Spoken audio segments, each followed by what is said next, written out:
Pada video pembelajaran ini, kita akan membahas mengenai Automatic Process Control, salah satu topik bahasan pada mata kuliah Industrial Automation.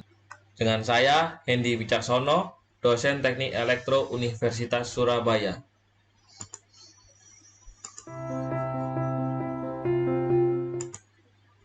Pada video ini, kita membahas 8 topik pembahasan. Yang pertama, kita membahas tujuan dari automation. Kedua, kita membahas hardware dan software apa saja yang diperlukan. Ketiga, kita mengidentifikasi mengenai proses dan variabel. Lalu, keempat, mengidentifikasi sensor dan transducer apa saja yang populer digunakan. Kelima, adalah pengenalan apa itu controller. Keenam, kita membahas sedikit tentang control valve. Dilanjutkan mengidentifikasi bagaimana open loop dan closed loop control. Dan video pembelajaran ini diakhiri dengan pembahasan singkat mengenai PNID. Tujuan dari automation. Definisi automatic berarti pekerjaan dapat selesai tanpa ada campur tangan dari manusia.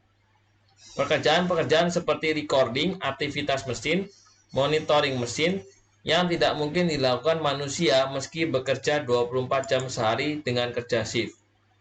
Dengan keterbatasan tersebut, berdampak pada penurunan jumlah produksi, dan yang terparah dapat memicu kecelakaan kerja. Keuntungan-keuntungan dari Automatic Process Control dapat mengurangi jumlah pekerja. Kedua, kita dapat memantau kualitas produksi dengan ketat. Dengan sistem yang serba otomatis, kecepatan atau laju produksi meningkat. Sementara pemborosan bahan material dan pemborosan konsumsi energi dapat ditekan. Yang tidak kalah penting, dapat mengurangi kecelakaan kerja, serta dapat mengurangi biaya operasional.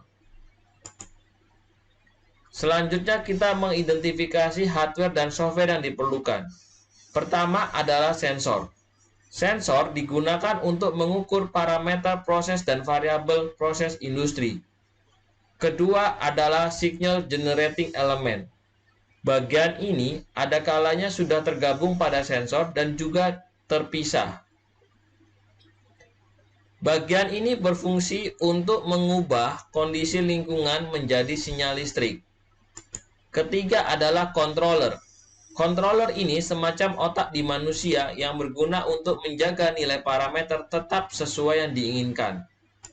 Keempat adalah transmission cable. Kabel tembaga, bisa juga kabel fiber optik, digunakan untuk menghantarkan sinyal listrik dari sensor menuju controller, atau juga dari controller ke final control element. Selain kabel tembaga, juga bisa menggunakan pipa aluminium apabila sistem kerja menggunakan sistem pneumatik. Terakhir adalah final control element. Bagian ini mampu menambah atau mengurangi laju aliran material. Contohnya valve, switch, atau relay. Software terkait erat dengan controller yang digunakan. Dengan menggunakan software, kita dapat menuliskan persamaan matematis dalam bentuk program ke dalam controller. Dan nantinya, controller akan bekerja sesuai program atau software yang dimasukkan. Software dapat diakses kapanpun dan disimpan di dalam media penyimpanan apapun. Media controller yang bisa digunakan berupa PLC, komputer, dan microcontroller. Berikut adalah salah satu contoh proses flow rate control in pipeline.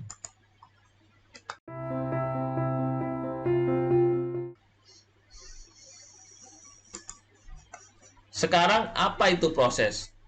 Proses adalah sekuensial aktivitas yang mendapatkan input, mengolahnya, dan menghasilkan sebuah output.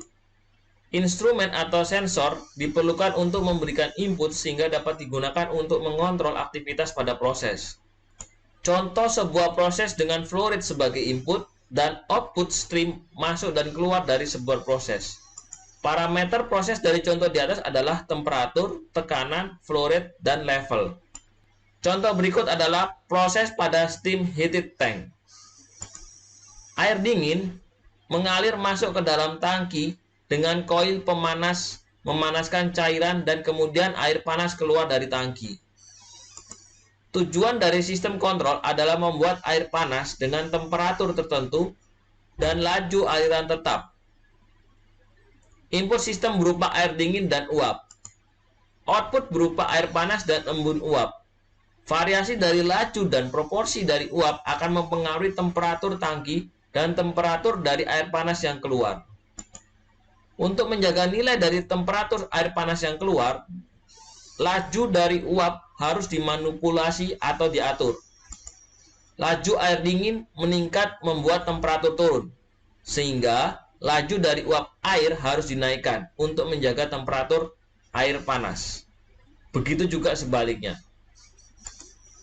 Dari contoh di atas, flow rate dari air dingin atau temperatur atau keduanya disebut dengan load variable. Temperatur air panas disebut dengan controlled variable, dan laju uap atau steam flow rate disebut dengan manipulated variable. Temperatur air panas yang diinginkan adalah set point. Perbedaan antara set point dengan control variable disebut dengan error atau deviation variable. Jika cairan dingin dengan temperatur T, I derajat Celcius mengalir ke dalam tangki dengan laju W kg per hour, sedangkan air panas keluar dengan laju atau rate yang sama, namun dengan temperatur T derajat Celcius dengan temperatur yang diinginkan adalah T set.